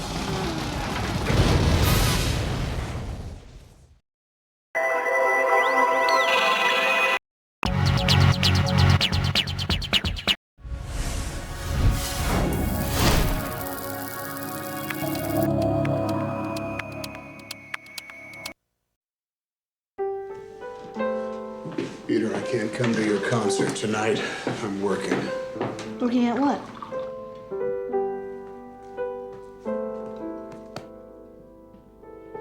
What's Papa's job? He works for Mr. Rooney.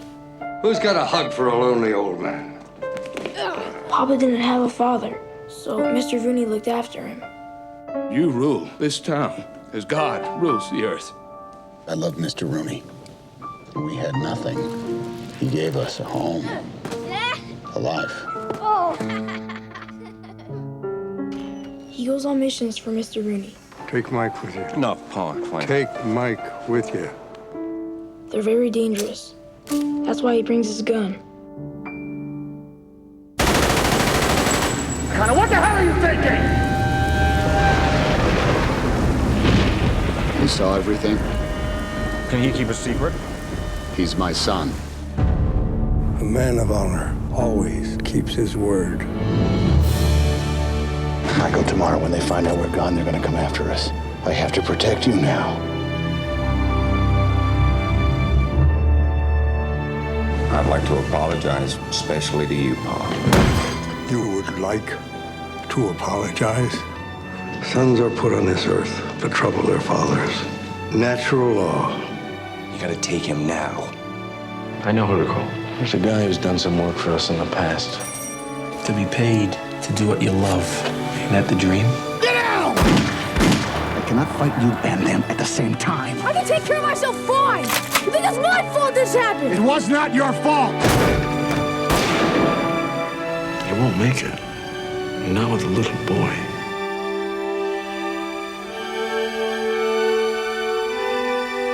What are you gonna do? Just one last thing, and then it's done. Look out for the tractor, Michael. Watch out for the tractor! We made it! Oh, yeah, we made it.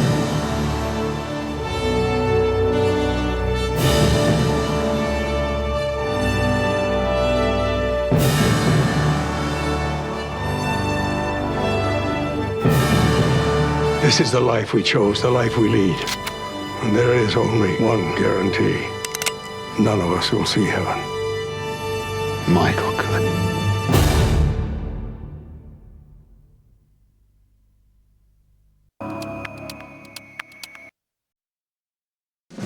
All right, let's get a move on, people. We are on in 7, 6, 5, 4, 3, 2, 1. Okay, people, Eastern Seaboard coming online. On November 2nd, the creators of Toy Story Hey, what's shaking, bacon? Did you lose weight or a limb? take you into the world behind your closet door. Roz, you're looking fabulous today. Is that a new haircut? New makeup. You've had a lift. You've had a tuck. You've had something. We've always been afraid monsters were there, Scary feet, scary feet, scary feet. Oh, the kid's awake. waiting to scare us. Twins and a bunk bed. But what we didn't know is that we scare them. What happened? The kid almost touched me. You can't touch a child. They're toxic. If a kid ever got through one of our doors, the results would be catastrophic. Bucket. Walt Disney Pictures presents Kitty! That thing is a killing machine. a Pixar Animation Studios film. Boo! There's a kid here, a human kid. We can neither confirm nor deny the presence of a human child. Let's keep it. I always wanted a pet that could kill me. What are you doing? Monsters Incorporated. It's a musical. Put that thing back where it came from, or so help me. So help me, so help me. And cut.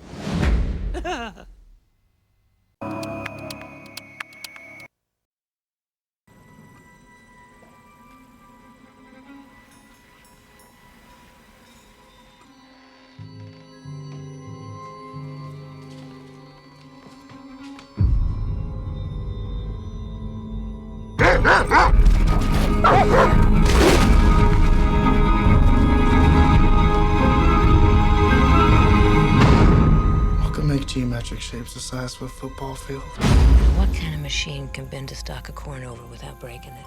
Can't be by hand, it's too perfect. So the aliens can't read our minds. Oh.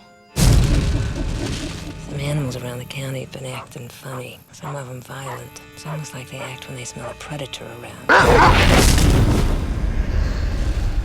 Amman, Nairobi, Bangalore, and Jerusalem as the Same latest. shows on every station. Every station? It is the 18th reported crop site in that country in the last 72 hours. I'm a little scared. All this stuff on TV. Joe Gills was in here talking about the end of the world. They're staying in the shadows. It's called probing, to make sure things are all clear. Clear for what? For the rest of them. There's a monster outside my room. Can I have a glass of water?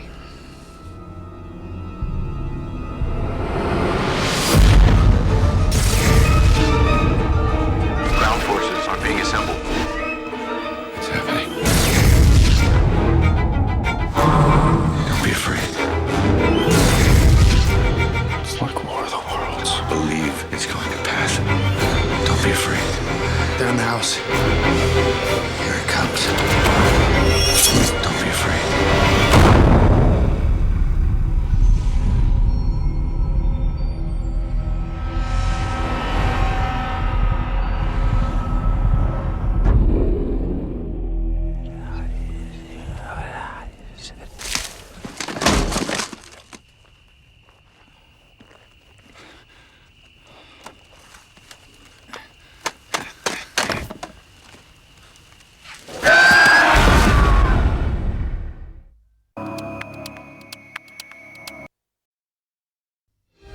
over 70 years, the Walt Disney Studios has won the hearts of audiences with the most enchanting, delightful, and lovable characters the world has ever known.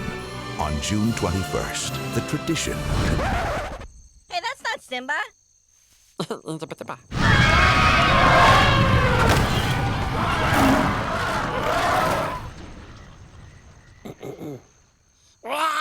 His name is Stitch. Oh, great! He's loose! He's taken a police cruiser. He took the red one. That crazy trog is about to make a jump! Where is he? A place called Hawaii. Oh. Hello? Are there any aminos in here? This summer, Wow. two worlds will collide, and paradise will never be the same. All of our dogs are adoptable. Except that one! He got away? And you must now bring him back. Okay. Showtime! Okay. He's indescribable. You sure it's a dog? I think it might be a koala. An evil koala. Indestructible. I want a status report. Things are going well. Indigestible. Hey! Ew! Fascinating, isn't it? And completely irresistible. We have to take him back. What about Ohana? Ohana means family. Family means Nobody gets left behind. Walt Disney Pictures presents Lilo and Stitch. Look. You ain't nothing but a hound dog. You ain't never caught a rabbit. You ain't no friend of mine.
Gungrave certainly isn't going to win any prizes for its highbrow storyline and in-depth character development, but it does manage to deliver a ridiculously fun blast 'em up.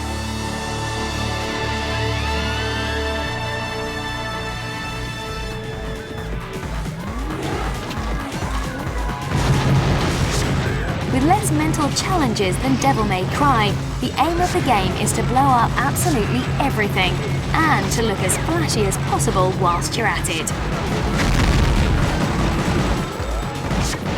This is exactly the sort of straight-faced silliness that makes combat anime so popular. There's some semblance of a storyline involving someone seeking revenge for something, which is mainly an excuse for some pretty pre-rendered cutscenes. Meanwhile, the meat of the game is about our hero, Grave, blasting, nuking, and beating the bejesus out of everything in his path. He runs, he shoots, he jumps from side to side, all while shooting things, blowing things up with missiles, and even whacking things around the head with a giant coffin. All of which is occasionally punctuated with a room-clearing blast from Grave's devastating demolition shot rocket launcher. But the limitless ammo and exploding scenery aren't the only things encouraging you to flatten everything. You also have the beat meter in the top right of the screen that keeps track of how many consecutive valid targets you've hit.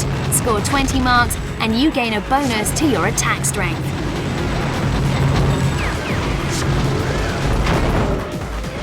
And then there are the combos. Strong combo performance is rewarded with more and more stylish moves. Get the combo thing right and you'll learn some new moves, as well as get a whopping great artistic bonus at the end of the level.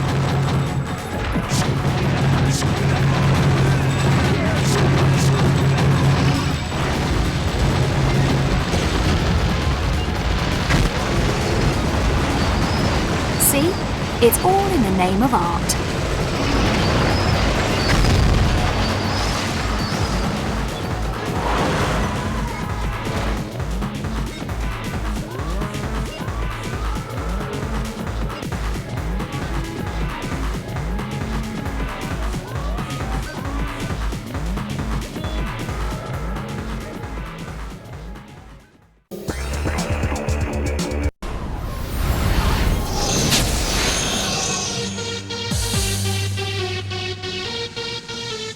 Systems is making a bid to bring some classic scrolling shoot-'em-up action back to the consoles, with the conversion of the classic coin-op Shikigami no Shiro.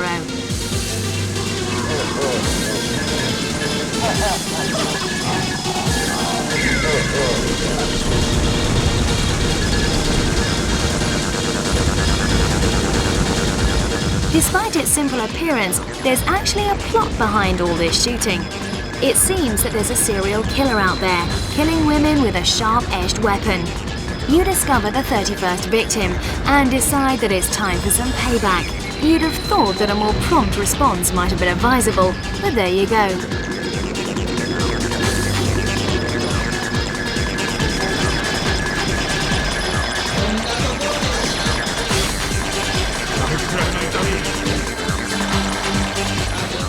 There's the usual cast of bizarre characters to choose from, each with their own attacks and backstory.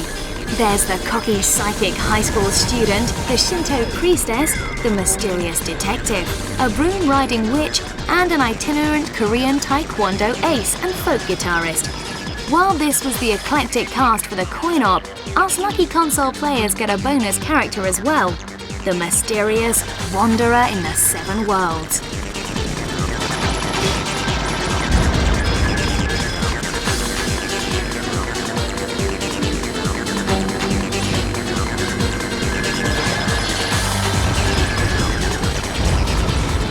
Showing its arcade origins, your controls are pretty basic, with the analog stick controlling movement and 2 fire buttons, one for your basic upwards attack and the other controlling your smart bomb effect. Each character also has a 3rd fire mode, achieved by holding down the primary attack button until it charges up and unleashes your character's special attack.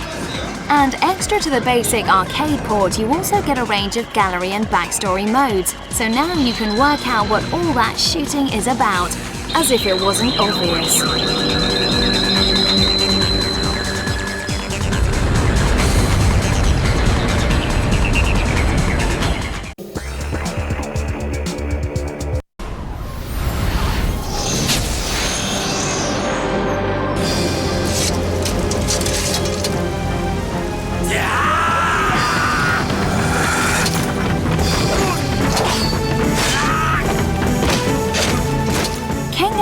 Is the latest sequel in Genki's Sword Mastery series.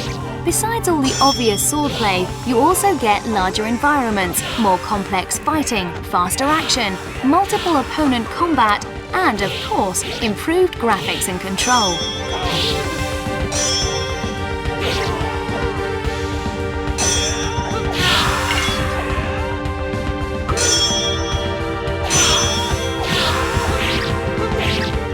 Career mode is the heart of the game, allowing you to create and train your own samurai, working up from a relatively weak fighter to an expert with a broad range of techniques.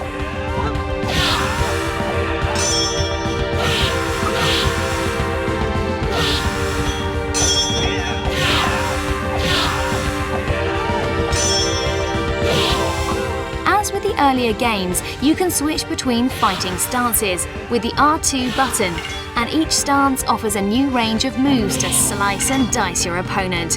However, as a newbie green to the art of swordsmanship, you only get 2 stances, a situation that will hopefully change with experience. Of course, if you're too impatient for all that, then you can leap straight into the single or 2-player duels, or even the multi-opponent slaughterfest. And there are over 40 characters and all sorts of other bonuses to be unlocked, so there's plenty to start fighting over.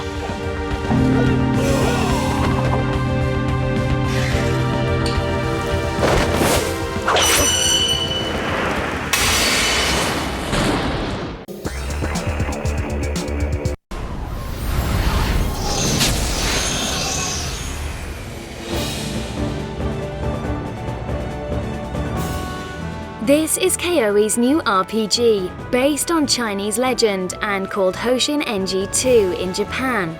Over here it's said to be called Fengshen Yani, Legends of Gods and Heroes.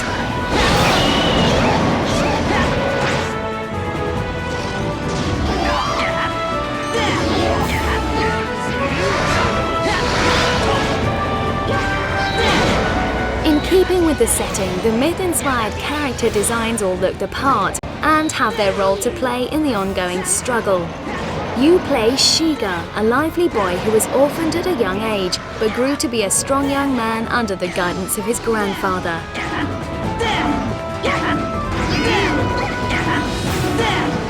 Fortunately, young Shiga isn't alone. Whilst you're controlling our hero's actions, the AI is keeping your friends in the heat of the action.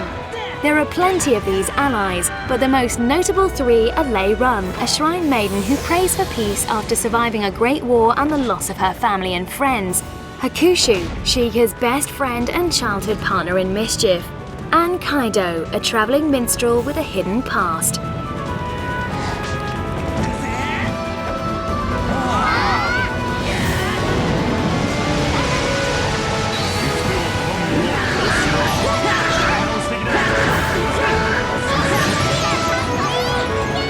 Arrayed against these heroes are the forces of the Magicians of Kowloon, led by Shunrai as she seeks to return her organization to its ancient power, and aided by Ju, a young sorceress of tremendous power.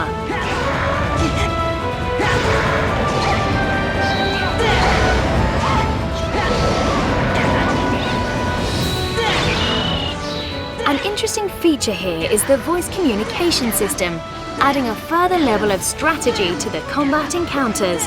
This allows the characters to speak to one another during battles, increasing their battle statistics by encouraging each other. And if you speak to one character enough, then you'll team up with them to perform a special combo move.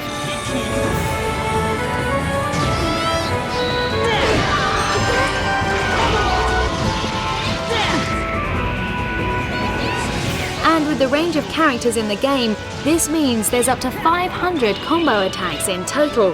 That should be more than enough to keep anyone busy for a while.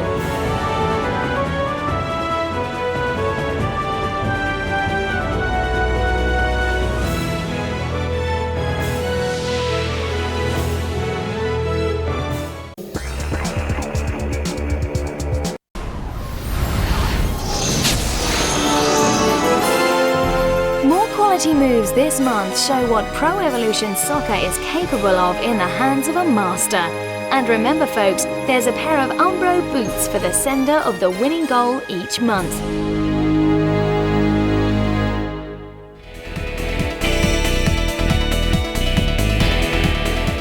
In third place this month is Samuel Brimpong for this skillful setup that leads onto a blistering finish.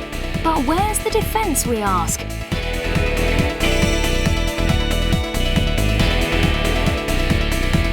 The second best goal of the month falls to Michael Ball, who weaves his way through the defense and finishes with this perfectly flighted ball into the top corner.